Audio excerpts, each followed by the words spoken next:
99.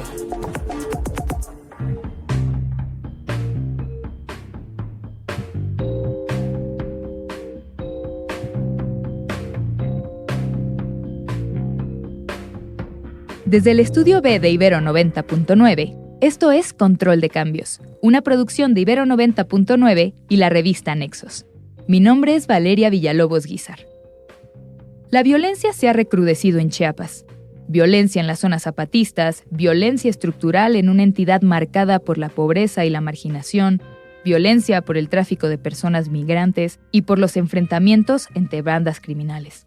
Hace unos días circulaban en las redes sociales y los medios de comunicación videos que muestran a una caravana de camionetas pick-up manejadas por hombres armados con pasamontañas que se abren paso tocando los claxones de los vehículos mientras saludan a la gente que amuralla con júbilo la carretera y recibe a los encapuchados con aplausos y saludos. Si no fuera por las armas largas, esta podría ser la escena de un desfile con carros alegóricos, pero en realidad se trata del cártel de Sinaloa entrando en frontera Comalapa. Sareli Martínez Mendoza, profesor de la Universidad Autónoma de Chiapas, viajó por las autopistas, los caminos rurales y las carreteras del estado para tomarle el pulso a este territorio en crisis. ¿Cómo fue que comenzaste a recorrer las carreteras y los caminos de Chiapas? Bueno, creo que es algo necesario, de alguna manera estamos implicados, porque pues al ejercer también el periodismo, tenemos que tener este contacto con la gente, con las comunidades, lo que está pasando sobre todo en el sur profundo de nuestro estado, donde se sienten estas violencias, diferentes tipos de violencias que están en casi 20,000 comunidades de Chiapas. Yo creo que Chiapas debe ser uno de los estados que tiene más comunidades pequeñitas, comunidades de 200 habitantes que están dispersas por toda la entidad. Entonces, hablar de 20,000 comunidades nos habla de una dispersión total, de un rompecabezas enorme en el que está envuelta la geografía chiapaneca. Y muchas de estas comunidades están envueltas en diferentes tipos de violencias. En los últimos meses has escrito mucho justo sobre estos recorridos que has tenido por carreteras rurales, por caminos, más allá de lo que te lleva tu día a día. ¿Qué es lo que has visto ahí? ¿Qué has percibido? Has escrito en los últimos meses sobre retenes, sobre infraestructura prometida o a medio cumplir, sobre estas miles de comunidades que están llenas de desaparecidos, que hay conflictos entre grupos campesinos, entre unas y otras. Cuéntanos cómo es viajar, qué rutas has hecho, qué es lo que has visto que antes no se veía. Hay diferentes zonas por las que se puede atravesar Chiapas. Entonces, no todas las zonas son idénticas. Hay algunas en donde se manifiesta la violencia de manera más cruda. Entonces, pues he estado casi por todos los caminos que se pueden, ¿no? Sobre todo los que se tienen acceso. Y esto implica platicar con la gente, no solo estar ahí y subirse y saludar ya, sino también platicar un tanto con la gente y conocer esa realidad que está viviendo. Entonces, esas realidades son diferentes. Por ejemplo, si salimos de Tuxtla Gutiérrez, que es donde vivo, y partimos hacia la costa Soconusco de Chiapas, es una realidad. El fin de semana pude estar por esta zona y la realidad que me encontré, por ejemplo, es de cientos de migrantes caminando por la carretera. O sea, no lo habíamos visto con estas dimensiones, esta crisis de migración que tenemos. Entonces van ahí en grupos de 5 o 10 personas y van caminando por la carretera. En algunos momentos me tocó lluvia y pues la gente ahí seguía caminando. Ahora vemos que el migrante se visibiliza. Antes había una invisibilización, pero la visibilidad es una forma de protección. Es una forma de que al mostrarse, por lo menos, no los atacan grupos criminales. Entonces, esta ha sido esta ruta, que es el Corredor del Pacífico, que es el corredor costeño soconusquense, es una ruta de migrantes. No quiere decir que sea la única ruta, pero esa ruta, por ejemplo, no vemos una presencia ni enfrentamientos tales de cárteles de la droga. No es que no existan, pero esos territorios quizá no están en disputa como lo están otros lugares. Entonces, yo pude hacer este recorrido bastante bien por esta zona. Fui hasta Juchitán, porque en Juchitán se está viviendo una crisis de migrantes y pues toda la parte del istmo es una parte del istmo chiapaneco y del istmo oaxaqueño. Entonces, lo que pude ver fue estos grupos que no dejan de caminar porque están caminando, a veces subidos en motociclistas, en motos, porque hay motociclistas que ofrecen el servicio a los migrantes por alguna cuota, o bien algunos automovilistas que les dan algún ride. Entonces, esta ruta es la ruta, digamos, de alguna manera conocida. No la habíamos visto así, sino fue a partir de la pandemia que empezamos a ver, y de las caravanas que se empezaron a organizar como una forma de mostrarse, de ver que están ahí y que de alguna manera pues no sean víctimas de los cárteles delincuenciales. Esa es una ruta bastante conocida porque llegamos a Tonalá, pues primero Arriaga, Tonalá, Pijijiapan y llegamos hasta Tapachula. Esta zona de alguna manera ha estado libre de estos enfrentamientos tan fuertes que hemos tenido. Todavía es transitable, digamos, en general, por cualquier ser humano de día o de noche, ¿no? Así es, así es. Y exactamente lo que acabas de decir va a ser una gran diferencia, o sea, día y de noche. Claro. Entonces, si vamos hacia Comitán, ya empiezan los problemas después de San Cristóbal, en la zona de Teopisca. O sea, desde ahí se empieza a complicar. Teopisca está 1 hora antes de Comitán y después de Comitán llegamos a la Trinitaria, que es donde empieza la zona, digamos, de enfrentamientos de cárteles. Sobre todo, lo que vimos ahí está a 1 hora de Comitán. El enfrentamiento de San Gregorio y Chamic está a 1 hora de Comitán. Y ahí justamente también lo que acabas de comentar, hay una diferencia entre el día y la noche. Es decir, de 6 de la mañana a 6 de la tarde, lo que me comentaban los pobladores, eso pertenece a los pobladores. Pueden moverse, pueden hacer sus actividades de día, de 6 de la mañana a 6 de la tarde. De 6 de la tarde a 6 de la mañana es un territorio destinado a los cárteles delincuenciales. Entonces, que ahora el gran negocio, lo que se puede constatar, es el tráfico de personas. Entonces, eso no quiere decir que tampoco que no exista tráfico de drogas, por supuesto que las hay, pero ahora es un negocio súper rentable también traficar personas. Entonces, este espacio, que este es el corredor de la meseta comiteca, se ha convertido en un corredor para pues que se desplacen camionetas de noche. O sea, los pobladores como tal no se atreven a transitar después de las 6 de la tarde, mucho menos por la noche. Ese horario pertenece a los cárteles delincuenciales que existen, a diferencia del otro corredor, del corredor del Pacífico, que vemos que la gente se desplaza de día y de noche. Ahorita mencionabas pues el terrible negocio del tráfico de personas y que también sigue habiendo, por supuesto, tráfico de drogas. Yo quisiera preguntarte cómo en los últimos años, ¿cómo crees que ha cambiado el papel de Chiapas en el tráfico y consumo de drogas? Porque ante este escenario tan complejo, donde, bueno, sabemos que Chiapas es todo un mundo, todo esto que estás mencionando, no todas las regiones funcionan de la misma forma, ni tienen los mismos problemas, ¿no? Ni a los mismos actores.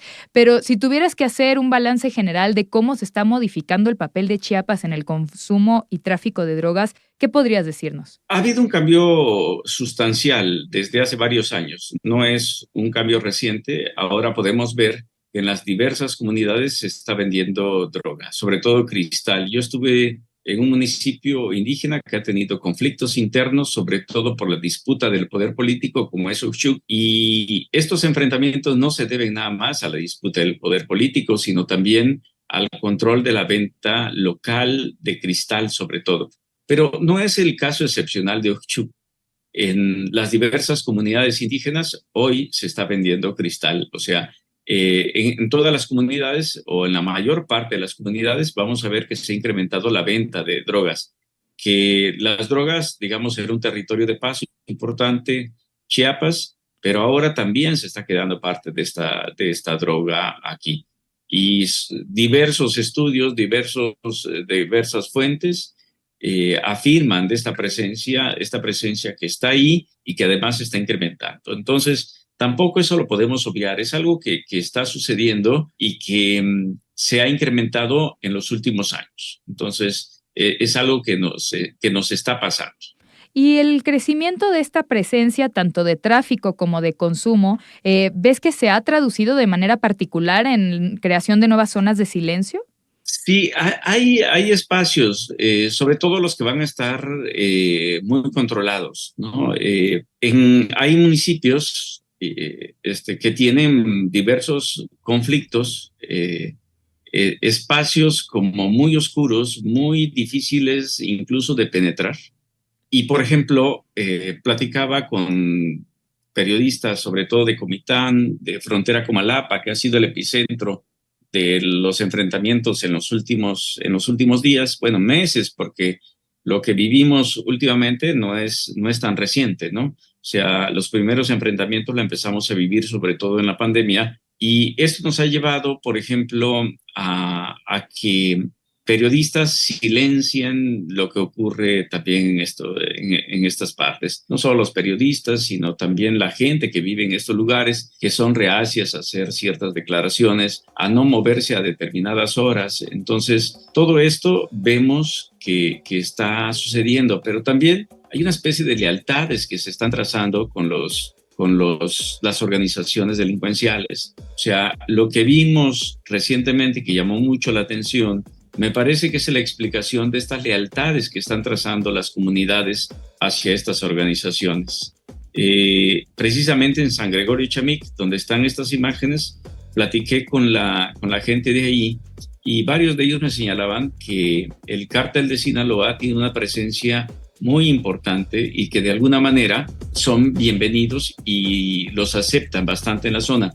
Porque, pues, por ejemplo, me comentaban de que durante mucho tiempo han otorgado créditos a la palabra. Un señor me dijo, bueno, es que a mí me dieron apoyos para comprar mi tractor. Y claro, sabemos cuánto vale un tractor.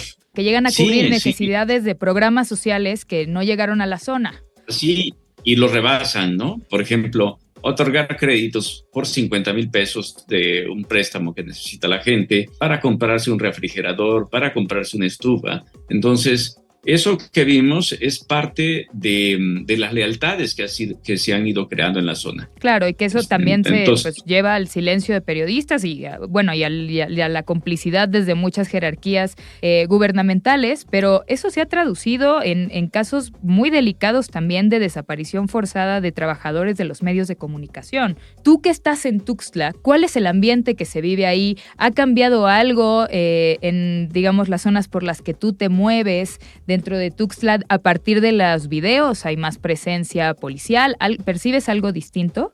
No, en Tuxtla no. Tenemos que ver que la zona de conflicto, la zona de la meseta comiteca, donde están los enfrentamientos y ha habido retenes de cárteles, estamos más o menos a 4 o 5 horas de eso. O sea, y que las ciudades como tal, Tuxtla Gutiérrez, Tapachula, no hemos tenido estos enfrentamientos. Aunque en Tuxtla Gutiérrez en 2021 tuvimos un enfrentamiento fuerte que yo creo que marca el inicio, sobre todo de estos enfrentamientos que se han vivido en otras partes. Sin embargo, ha sido muy esporádico en las ciudades. Esto ha sucedido más en las zonas rurales y pequeños poblados. Bueno, aunque Frontera Comalapa no es precisamente una ciudad pequeña, es una ciudad bastante grande. Uh-huh. Entonces, en Tuxtla no vemos esto, tampoco lo vemos en Tapachula, aunque sí en San Cristóbal. En San Cristóbal, como se ha visto con diferentes organizaciones, sobre todo las que comanda el cártel Chamula. ¿Tú cómo te sientes? O sea, ya pasando a un tema muy personal, ¿puedes hacer tu día a día, tu itinerario común? ¿Algo ha cambiado? ¿Algo que pudieras hacer que ya no es posible? No, en Tuxtla Gutiérrez no. En Tuxtla Gutiérrez vivimos, yo creo que en las mismas circunstancias de siempre, no tenemos retenes militares. Te digo que el problema es sobre todo en esas comunidades apartadas. Fui a un pueblo que se llama Panteló. Panteló tiene un problema interno muy fuerte y en el pueblo uno puede caminar sin ningún problema porque pues está la Guardia Nacional, está el Ejército, aunque ahí la presidencia municipal pues se ve que la quemaron y tiene balazos de un enfrentamiento en la presidencia municipal, pero me fui a comunidades del interior y ahí el panorama cambia.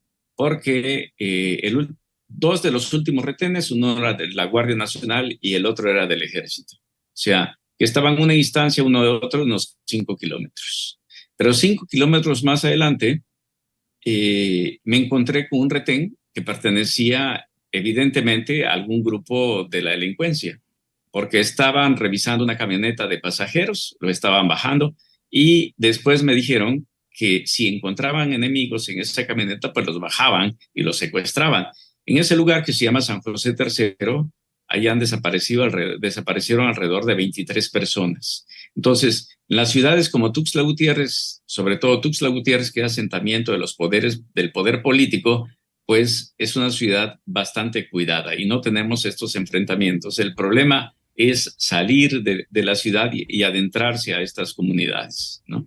Y más adelante, tan solo 2 o 3 kilómetros, me encontré otro retén, pero este retén, la persona que me acompañaba, pues eran alrededor de 12 personas que estaban en ese retén vestidos de verde bandera, no de verde militar, sino de verde bandera, y evidentemente se veía que no eran militares. Me dijo el que me iba acompañando, bueno, estos son los buenos, o sea, estos nos cuidan de los grupos de la delincuencia. Y estaban todos armados, y seguimos más adelante y 2 kilómetros después habían retenes militar de la Guardia Nacional, de grupos delincuenciales y de autodefensas. En tan solo 12 kilómetros en menos de media hora de recorrido. Sarely Martínez Mendoza, profesor de la Universidad Autónoma de Chiapas. Pueden encontrar sus textos en www.nexos.com/control de cambios.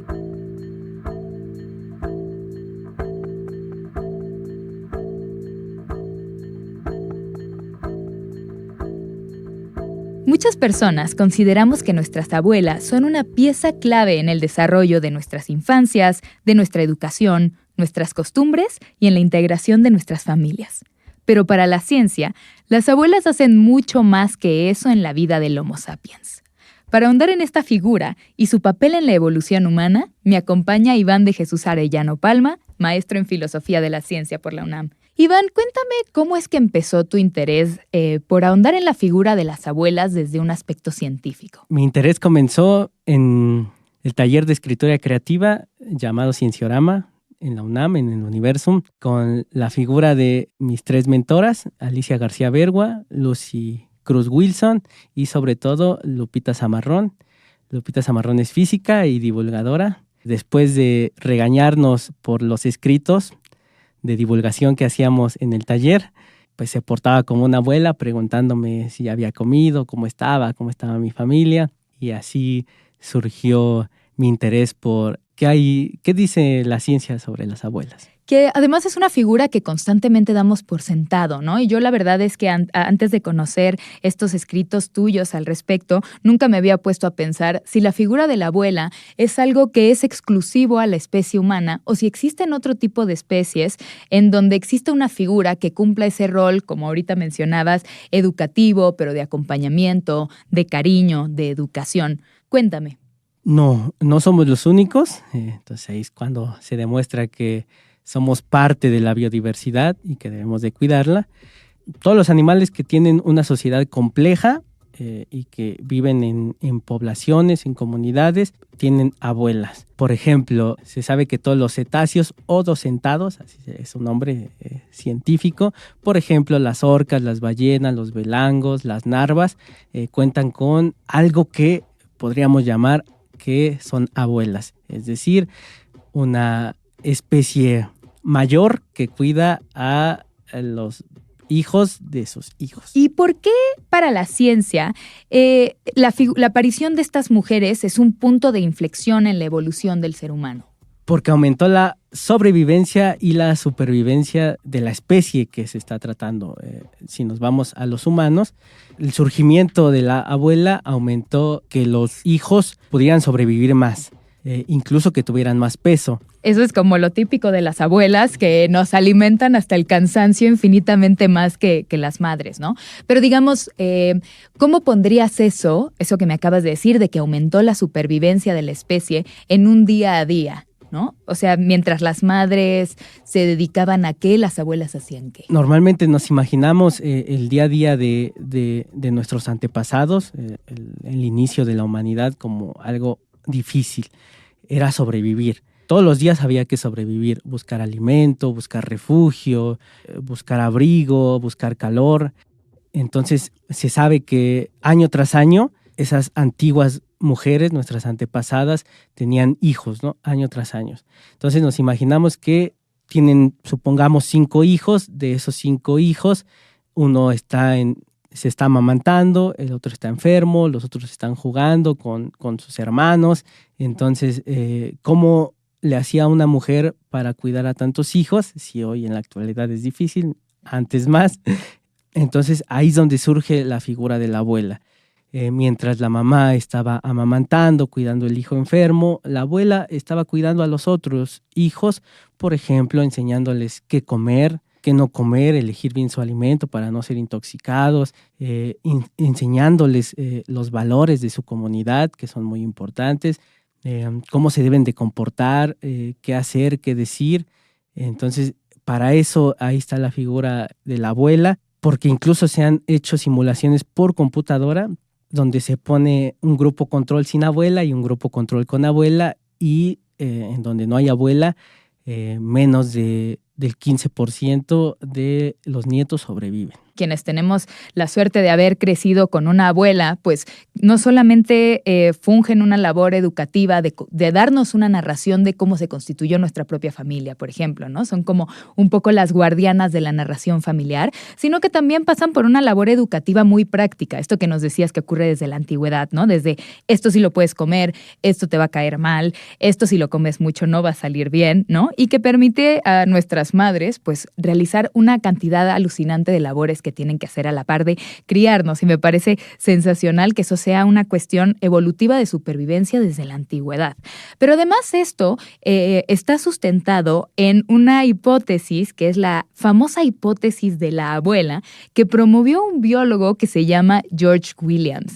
¿Podrías contarnos qué es lo que dice Williams? Sí, Williams en los años 50 propuso la hipótesis de las abuelas mientras observaba que en todas las especies, cuando hay el cese de reproducción, 1 o 2 años inmediatamente la hembra y el macho mueren.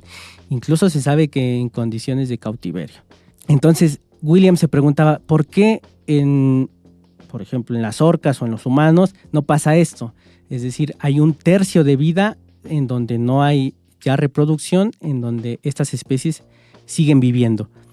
Entonces fue que propuso su hipótesis de las abuelas para decir que el inicio de la menopausia es el inicio de ser abuelas para poder cuidar a los hijos de sus hijos, para que, como mencioné al inicio, puedan sobrevivir, tener más peso, y fue el punto de inflexión humana para que la niñez se prolongara, para incluso aumentar el volumen de nuestro cerebro. Una reivindicación al concepto de menopausia también, que todo el rato está siendo abordado desde lo horrible, ¿no? Desde el sufrimiento de las mujeres que padecen cambios físicos, hormonales y emocionales y de todo tipo, y ahora sabemos que también tiene una función evolutiva.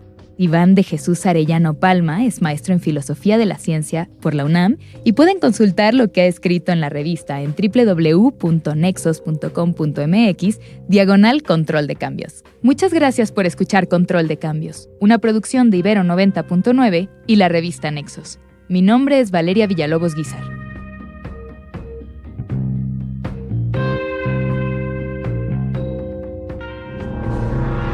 Contenidos como este, descarga nuestra aplicación disponible para Android y iOS o visita ibero909.fm.